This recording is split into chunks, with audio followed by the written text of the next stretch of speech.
Skeleton हमारे body के bones का मेन हाईवे है जो कि एकदम सेंट्रल में है, और अपेंडिकुलर स्केलेटन हमारे बॉडी का पेरीफेरी में है, ईदर साइड में है। ठीक है, करोगे तो आपको बहुत अच्छे से समझ में आएगा। The human skeletal system is divided into two parts, दो parts में divided है, the axial skeleton which is also called as the central, the main system, and second is the appendicular skeleton. Okay, अब जो axial skeleton है क्या consist करता है, ये तीन चीजें consist करता है, skull, spine, rib cage, और ये जो है these are situated symmetrically along the central vertical axis। मैंने आपको क्या कहा था, ये मेन है, ये बीच में है, ये मेन हाईवे जैसा है, तो ये हमारी बॉडी के सेंट्रल यानी कि बीच में वर्टिकल एक्सिस पे सिचुएटेड है। उसके बाद अपेंडिकुलर स्केलेटन जो है ये बनता है बोन्स, किसके बोन से, अपर एंड लोअर लिम्स के, अपर एंड लोअर लिम्स यानी कि arms and legs on the either side of the central axis. आओ अब हम इस डायग्राम को अच्छे से देखते हैं। ये है हमारे बॉडी का, ये हमारे बॉडी का क्या है, स्केलेटल सिस्टम है ना। अब देखो मैंने क्या बताया था, एक्सियल स्केलेटन क्या होता है, मेन हाईवे होता है। तो देखो मेन हाईवे बीच में से जाएगा ना, तो ये स्कल मेन हाईवे आया, फिर ये हमारा है स्पाइन, ये आप पीछे एक मिनट पीछे के साइड एक बोन जाती हुई देख रहे होगे, ये है हमारा स्पाइन, और ये जो केज जैसा स्ट्रक्चर है ये है हमारा रिब केज। तो ये तीनों मिलकर क्या बनाते हैं, अपेंडिकुलर स्केलेटन। अब बारी एक्सियल स्केलेटन बनाते हैं। ठीक है, क्या बनाते हैं, एक्सियल स्केलेटन। कौन कौन एक्सियल स्केलेटन बनाता है, skull, rib cage and spine. उसके बाद अब बात करते हैं अपेंडिकुलर स्केलेटन की। तो ये जो आपको अपर लिम्स दिख रहे हैं ये, ठीक है, और अगर आप नीचे जाएंगे तो ये जो आपको पैर दिख रहे हैं, है ना, लोअर लिम्स, ये सारे किसके बोन्स हैं, ये सारे अपेंडिकुलर स्केलेटन्स के बोन्स हैं। ये आपस में जुड़े हुए हैं, बस इनको हमने क्लासिफाई किया है। ठीक है, हमारी बॉडी जैसे जैसे ग्रो करती है ना, तो हमारे बॉडी का साइज और लेंथ इंक्रीज होता है। ऑब्वियसली हम थोड़े मोटे और थोड़े लंबे होते हैं, तो क्यों होते हैं, क्योंकि हमारे बोन्स बड़े होते हैं, हमारे बोन्स का साइज और लेंथ इंक्रीज होता है ना।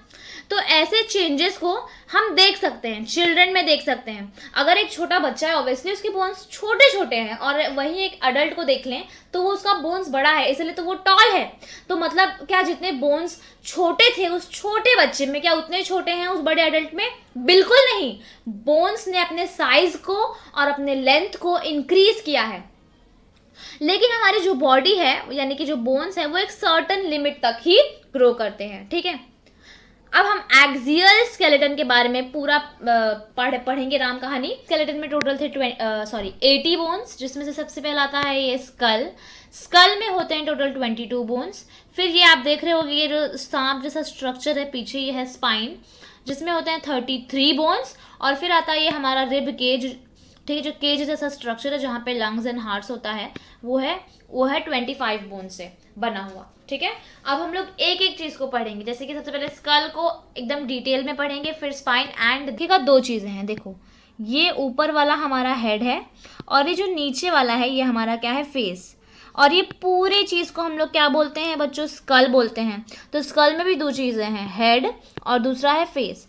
अब ये जो हेड है ना, ये जो हेड है इसमें कितने बोन्स होते हैं, इसमें 8 बोन्स होते हैं। कितने, 8। और ये जो हमारा फेस है जहाँ पे आईज, नोज, टीथ वगैरह हैं, ये फेस में कितने बोन्स होते हैं, इस फेस में होते हैं 14 बोन्स। ठीक है, तो ऐसे करके टोटल हमारे कितने बोन्स होते हैं, 22 बोन्स होते हैं स्कल में। और शॉर्ट नोट आया स्कल पे लिखने के लिए, तो सबसे पहले आपको क्या बताना है कि जो स्कल है वो ब्रेन को प्रोटेक्ट करता है। दूसरा हमने देखा कि जो स्कल का बोन है वो फ्लैट होता है और स्ट्रांग होता है। और तीसरा there are all together 22 bones, जिसमें से 8 हेड के होते हैं और 14 फेस के होते हैं।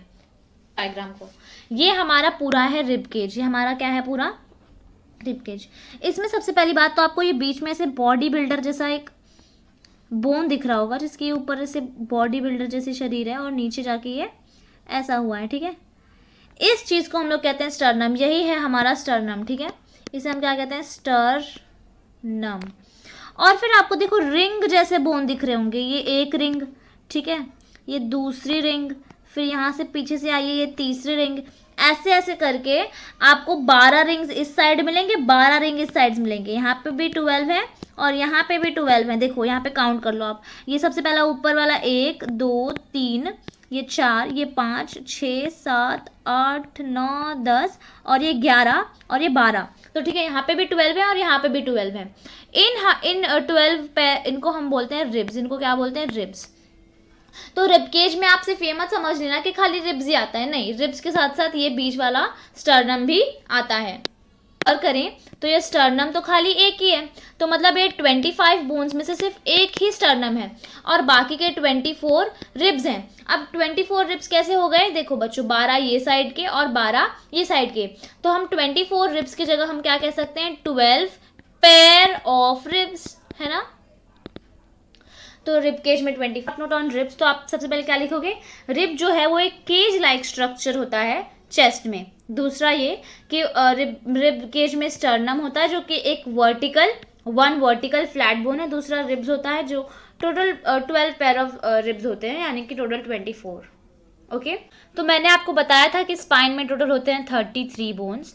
अब ना आपको ध्यान से मेरी बात सुननी है। देखो, ये है हमारा स्पाइन। क्या है हमारा? ये स्पाइन है। इसको अगर आप ध्यान से देखोगे तो यहाँ पे ना आपको ऐसे इर्रेगुलर बोन्स दिख रहे होंगे। मतलब यहाँ एक बोन है, फिर यहाँ एक बोन, फिर यहाँ एक बोन, ऐसे मतलब आपको लग रहा होगा कि ऐसे कॉइन्स आपस में स्टैक हैं। आपको कैसा लग रहा होगा? आपस में क्या है? कॉइन्स, यानी कि मतलब इर्रेगुलरली शेप्ड ऐसे बोन्स जो हैं आपस में कैसे हैं? स्टैक हैं एक दूसरे के ऊपर। तो आपने सही समझा, इसे ही हम वर्टेब्रे कहते हैं। क्या कहते हैं बच्चों? वर्टेब्रे। तो ये जो एक वर्टेब्रे है ये कुछ ऐसा दिखता है, ये हमारा वर्टेब्रे है। और ये बीच में जो हॉलो स्पेस दिख रहा है ना, ये बीच में हॉलो स्पेस में से हमारा क्या पास होता है? स्पाइनल कॉर्ड पास होता है। मैंने आपको बताया था स्पाइन जो है ये स्पाइनल कॉर्ड को प्रोटेक्ट करता है। तो स्पाइनल कॉर्ड को कैसे प्रोटेक्ट करेगा? देखो, ये बीच में हमारा स्पाइनल कॉर्ड होता है, ठीक है। अब इसके ऊपर अगर हम लोग सपोज रिंग्स बैठाएं, मोटे मोटे बड़े बड़े रिंग्स ऐसे आपस में बैठाएं तो कैसे दिखेगा? तो बिल्कुल ऐसा ही हमारा क्या होता है? यही होता है हमारा स्पाइन, यानी कि वर्टिब्रल कॉलम, यानी कि हमारा बैकबोन। आपको पता होना चाहिए कि स्पाइन को ही वर्टिब्रल कॉलम बोलते हैं और बैकबोन भी उसी को बोलते हैं। और जो स्पाइन है हमारा वो किसको प्रोटेक्ट करता है? स्पाइनल कॉर्ड को। और जो हमारा स्पाइन है वो 33 कितने बच्चों? 33 वर्टेब्रा से बने हैं। वर्टेब्रा क्या होता है? ये बोन जो आप देख रहे हैं इसी को वर्टेब्रा कहते हैं। ये ऐसे ही कितने बोन्स? 33 बोन्स जब आपस में कैसे होते हैं? ऐसे स्टैक हो जाते हैं एक दूसरे के ऊपर, तब हमारा ये पूरा स्पाइन बनता है।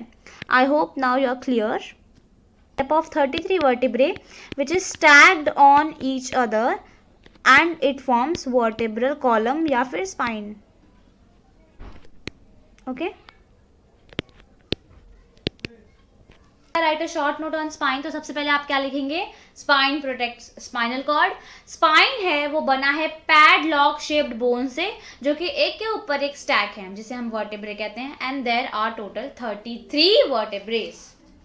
The skull is formed by the bones of head and face. Total 22 bones है, जिसमें से 8 हेड के हैं एंड 14 फेस के हैं। आपको एक मजेदार बात बतानी है, हमारा जो स्कल है, ये जो स्कल है ये मूव नहीं कर सकता, समझे। आप अपने क्या दिमाग का ढक्कन खोल सकते हो? नहीं। आप अपने आई के सॉकेट्स को, अपने आई का जो, अपने आंखों का जो पीछे का बोन है, क्या उसको मूव कर सकते हो? बिल्कुल नहीं। लेकिन इसमें एक एक्सेप्शन है, हम लोग अपने पूरे के पूरे स्कल में सिर्फ एक ही चीज को मूव कर सकते हैं, जो कि है ये लोअर जॉ। ये जो लोअर जॉ है यही सिर्फ ऐसा बोन है पूरे के पूरे स्कल में जो कि मूवेबल है। लोअर जॉ को हम मैंडिबल भी कहते हैं, आप प्लीज इसको याद रखना। फिल इन द ब्लैंक्स में ये 100% आएगा। क्या आएगा?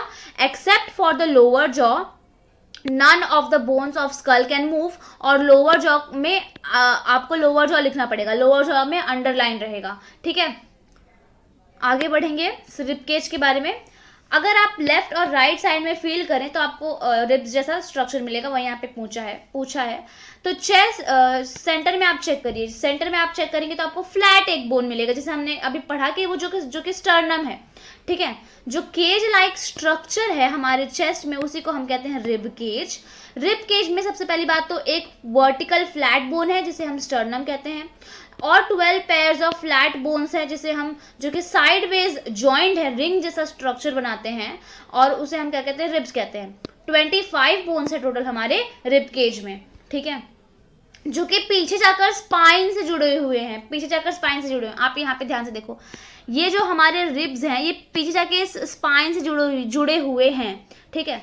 अब हम स्पाइन के बारे में बात करेंगे, जो कि है बैकबोन या फिर वर्टेब्रल कॉलम, जो कि बना है पैडलॉक शेप्ड बोन से, एक के ऊपर एक जो रखे हुए हैं। टोटल 33 हमारे पास वर्टिब्रा होते हैं, ठीक है। और जो स्पाइन है वो स्पाइनल कॉर्ड को प्रोटेक्ट करता है, जो कि ब्रेन से ओरिजिनेट होता है। देखो जो हमारा स्पाइन है ना वो ब्रेन से ओरिजिनेट होता है। अब बात करते हैं अपेंडिकुलर स्केलेटन की। अपेंडिकुलर स्केलेटन में हमारा जो बॉडी है, हमारे पास 2 आर्म्स होते हैं, 2 लेग्स होते हैं। इनके ही डिफरेंट पार्ट्स को हम डिफरेंट पार्ट्स में जो सेवरल बोन्स हैं जो कि कनेक्टेड हैं जॉइंट्स से, इसे ही हम कहते हैं अपेंडिकुलर स्केलेटन, ठीक है। अब यहाँ पे मजेदार बात आती है हमारे पूरे बॉडी में, ठीक है, जो ईयर के बोन्स होते हैं, ईयर के बोन्स, जिनमें का एक बोन का नाम है स्टिरअप। क्या नाम है बच्चों? स्टिरअप। आप अगर आपके कान में हाथ लगाओगे ना, आपको ऐसा छोटा सा टुकड़ा मिलेगा ऐसे राइस के दाने जैसा, उस बोन को हम कहेंगे स्टिरअप। ये हमारे बॉडी का स्मॉलेस्ट बोन है। आपको जरूर आएगा फिल इन द ब्लैंक्स में, dash is the smallest bone of the body, आपको लिखना है स्टिरअप, ठीक है।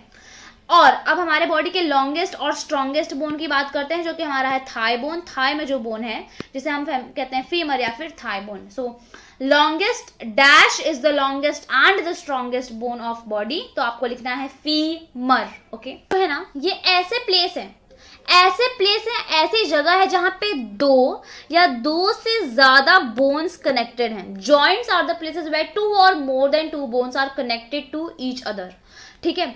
जॉइंट्स अब 2 टाइप्स के होते हैं। कितने टाइप्स के होते हैं? 2 टाइप्स के होते हैं। सबसे पहले हम लोग देख रहे थे कि ये वाली चीज पे क्वेश्चन क्या बन सकता है, डिफाइन जॉइंट्स। तो आप जॉइंट्स को सीधे डिफाइन कर देना, ठीक है। जॉइंट्स होते हैं ना, ये भी 2 टाइप के होते हैं। सबसे पहला होता है मूवेबल जॉइंट और दूसरा होता है इमूवेबल जॉइंट।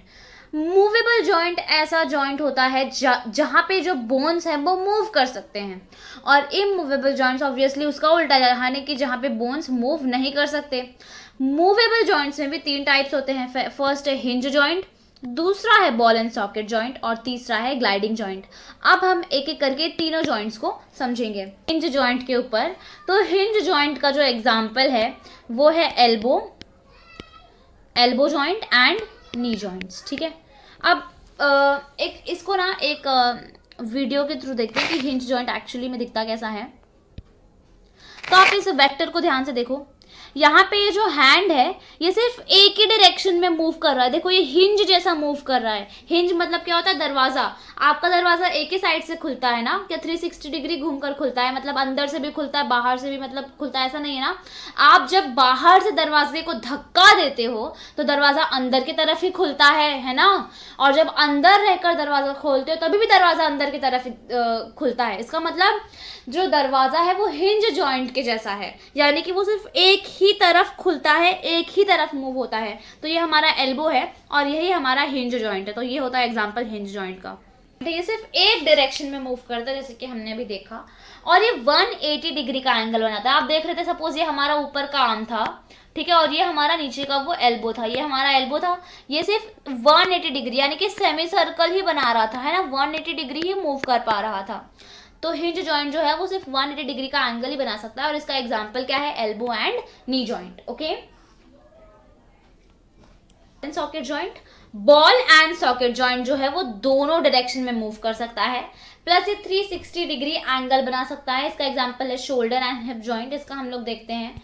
सो देखो यहाँ पे जो शोल्डर है, ये को देखो, ये जो नीचे वाला पार्ट है ये ऊपर जा रहा है, नीचे आ रहा है, ठीक है। अभी वापस कहाँ जाएगा? ऊपर जाएगा। मतलब हम जो हमारा ये सारा नेक है, ठीक है, ये हमारा ऊपर का पार्ट है। यहाँ पे जो है ये हमारा यहाँ पे शोल्डर है और यहाँ से हमारा ऐसा हैंड है। तो यहाँ पे हमारा है बॉल एंड सॉकेट जॉइंट। यहाँ पे ये बॉल जैसा है और जो हमारा हैंड इसको अटैच है ये सॉकेट जैसा है। तो हम अपने शोल्डर्स को ऐसे ऐसे घुमा सकते हैं कि नहीं? देखो हम आपने बहुत बार मस्ती में किया भी होगा, ऐसे पूरे पूरे शोल्डर्स को ऐसे भवंडर जैसे घुमाना कर सकते हैं। तो मतलब ये पूरा सर्कल यानी कि पूरा 360 डिग्री का एंगल ये कवर कर सकता है। इसका एग्जाम्पल है shoulder and hip joint. Gliding joint ऐसे जॉइंट्स होते हैं जो एक दूसरे के ऊपर स्लाइड करते हैं। सपोज ये ऊपर एक बोन है, ठीक है, ये हमारा एक बोन है और यहाँ पे नीचे एक बोन है।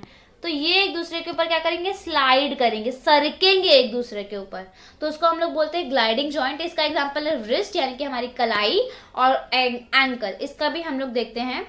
यहाँ पे देखो दोनों हैं, देखो ग्लाइड कर रहा है, इसे हम कहते हैं ग्लाइडिंग जॉइंट्स। और ये पूरे के पूरे सारे डायरेक्शंस में मूव कर सकता है, लेफ्ट राइट आगे पीछे सब जगह, ठीक है। Movable joints and immovable joints के बारे में, ठीक है। मूवेबल जॉइंट्स जहाँ पे बोन्स मूव कर सकते हैं, मूवेबल जॉइंट मतलब जहाँ पे बोन्स मूव नहीं कर सकते हैं, ठीक है। फिर हम लोग ने टाइप्स ऑफ मूवेबल जॉइंट देखा, पहला हिंज, दूसरा बॉल एंड सॉकेट, तीसरा ग्लाइडिंग। हिंज जॉइंट जो है 180 डिग्री मूव कर सकता है, इसका एग्जाम्पल है elbow and knee. Ball and socket joint पूरा 360 डिग्री एंगल मूव कर सकता है, जिसका एग्जाम्पल है शोल्डर एंड हिप जॉइंट। फिर आते हैं ग्लाइडिंग जॉइंट के ऊपर, जो एक दूसरे के ऊपर स्लाइड करते हैं, एग्जाम्पल है wrist and ankle joints. Skin क्या है, हमारे बॉडी का कवर है, हमारे बॉडी का कपड़ा क्या है, skin. The outer most covering of the body is called skin. ये डेफिनेशन है, आपको आया अगर डिफाइन स्किन तो आपको यही लिखना है। हमारे बॉडी का सबसे लार्जेस्ट ऑर्गन कौन सा है, स्किन है। मैंने ध्यान देना लार्जेस्ट ऑर्गन बोला है, लार्जेस्ट बोन नहीं बोला है। लार्जेस्ट बोन तो फीमर है, हम बात कर रहे हैं लार्जेस्ट ऑर्गन के बारे में, जो कि हमारा स्किन है। हमारे स्किन में होते हैं 3 लेयर्स, सबसे ऊपर एपिडर्मिस, बीच वाला डर्मिस, और लास्ट वाला हाइपोडर्मिस, जिसे हम सब क्यूटिस भी कहते हैं। यहाँ पे हमें पूछा गया है कौन सा ऑर्गन जो है, जो हमें वेदर सेंस करने में, या फिर कोई चीज़ हॉट है या कोल्ड है, कोई चीज़ रफ है, ये सब कौन हमें बताता है, तो ऑब्वियसली इसका आंसर है स्किन। अब जो स्किन है ये हमारे बॉडी का इम्पॉर्टेंट है और लार्ज ऑर्गन है, ठीक है। हमारे जो स्किन है उसके ऊपर नेल्स भी होते हैं, फिंगर्स भी होते हैं, टोज भी होते हैं, हेयर्स भी होते हैं, ठीक है। स्किन की वजह से हमें क्या मिलता है, सेंस ऑफ टच मिलता है, हमें कोई चीज़ महसूस कर कैसे होती है, कोई चीज़ गर्म है ठंडी है, ये पता चलता है। इसलिए जो हमारा स्किन है ये एक सेंसरी ऑर्गन है। कैसा ऑर्गन है बच्चों, सेंसरी ऑर्गन है, ठीक है। The outer most covering of the body is called skin. यहाँ पे हमारे तमाम फंक्शंस दिए हैं स्किन के। सबसे पहला क्या है कि protecting the internal parts of the body like muscles, bones, organ system etcetera. आप इमेजिन करो अगर आपके पास स्किन नहीं होगा तो आपके फेफड़े, लंग्स, बोन्स, मसल्स सब कैसे मतलब बाहर होंगे, है ना, तो उनके ऊपर कितना हमें डैमेज पड़ेगा। तो ऑब्वियसली वो एक कोट, एक बोलते हैं ना, एक सुरक्षा कवच की तरह काम करते हैं हमारे स्किन। दूसरा है help preserve the moisture in the body. अब ये कैसी बला है, जब हम काम करते हैं, जब हम खेलते हैं, तो हमें अंदर से बहुत हीट जनरेट होने लगती है, हमारी बॉडी में बहुत हीट जनरेट होता है ना, हमें बहुत गर्मी लगती है। तो ये जो स्किन है, ये स्किन में होते हैं स्वेट ग्लैंड्स। क्या होते हैं बच्चों, स्वेट ग्लैंड्स। ये स्वेट ग्लैंड्स होते हैं स्वेट की फैक्ट्री, यानी कि पसीने की फैक्ट्री। तो स्वेट ग्लैंड से निकलता है स्वेट यानी कि पसीना, जो कि हमारे बॉडी को कूल डाउन करता है, हमारी बॉडी में मॉइस्चर लाता है, हमारी बॉडी में नमी लाता है ना। तो और हमारे, आप अपने नोज को कभी टच करना, वो थोड़ा ऑयली होगा, है ना, तो वो सब मॉइस्चर है हमारी बॉडी का, जो कि हमारे बॉडी को ड्राई, हमारे बॉडी को रूखा सूखा होने से बचाता है। थर्ड है सिंथेसाइजिंग विटामिन डी। आपने बहुत बार सुना होगा कि धूप में बैठो विटामिन डी मिलेगी, है ना, तो वही चीज़ है, अगर आप धूप में बैठोगे तो धूप से डायरेक्टली आपको जादू से विटामिन डी नहीं बनेगी, मिलेगी। ये स्किन का काम है, ये स्किन ही है जो उसे सिंथेसाइज यानी कि कन्वर्ट करता है, बनाता है। उसके बाद लास्ट है releasing sweat to regulate body temperature, जो कि मैंने पहले बता दिया। पसीना रिलीज करना इसका एक इंपॉर्टेंट फंक्शन है, ताकि हम अपने बॉडी के टेम्परेचर को रेगुलेट यानी कि मेंटेन कर सकें। हमारी बॉडी का नॉर्मल टेम्परेचर है 37 डिग्री सेल्सियस, इससे कम ज़्यादा नहीं होना चाहिए। तो इतना मेंटेन करने में कौन मदद करता है, हमारा स्किन। ओके, लास्ट है giving protection from heat and cold. Obviously heat and cold से प्रोटेक्शन देता है। स्किन जो है वो एक सेंसरी ऑर्गन है, जो कि हमें कोई चीज़ फील करवाता है, टच करवाता है, ठीक है। अब आते हैं स्ट्रक्चर ऑफ स्किन के ऊपर, बहुत ही इंपॉर्टेंट पार्ट है स्ट्रक्चर ऑफ स्किन। सबसे पहली लेयर है एपिडर्मिस की, ठीक है, सबसे पहली लेयर है ये एपिडर्मिस की। अब जो एपिडर्मिस है इसमें आपको देखने मिलेंगे हेयर्स, नेल्स। उसके बाद आता है हमारा सेकेंड लेयर जो कि है डर्मिस का।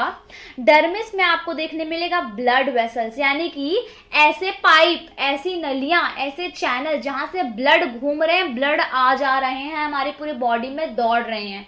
तो ये कहाँ मिलेगा, हमें डर्मिस में मिलेगा। आपको यहाँ पे डर्मिस में क्या मिलेगा, ऐसे बहुत सारे ब्लड वेसल्स और नर्व फाइबर्स मिलेंगे। उसके बाद थर्ड लेयर है हमारा सबक्यूटिस का। सबक्यूटेस सबसे लास्ट लेयर है और यही वो लेयर है जो कि हमारे बॉडी का नॉर्मल बॉडी टेम्परेचर मेंटेन करता है। तो यहाँ पे हम लोग रीड कर लेते हैं वन बाय वन। तो जो ह्यूमन स्किन है वो 2 मेन लेयर से बनी हुई है, एपिडर्मिस डर्मिस। आपको जरूर फिल इन द ब्लैंक्स आएगा, dash and dash are the 2 main layers of skin. तो आपको क्या लिखना है, एपिडर्मिस एंड डर्मिस, ठीक है। और डर्मिस में क्या है, डर्मिस में नेटवर्क है ब्लड वेसल्स का, यानी कि सारे के सारे ब्लड वेसल्स और नर्व फाइबर्स का क्या है बच्चों, नेटवर्क है। The subcutaneous layer under this network maintains normal body temperature. तो ये जो हमारा सबक्यूटेनियस लेयर है ये हमारा नॉर्मल बॉडी टेम्परेचर मेंटेन करता है। यहाँ पे अब हम पढ़ेंगे मेलानिन के बारे में। बच्चों मेलानिन क्या होता है, मेलानिन एक पिगमेंट है जो कि एपिडर्मिस में होता है। देखो अगर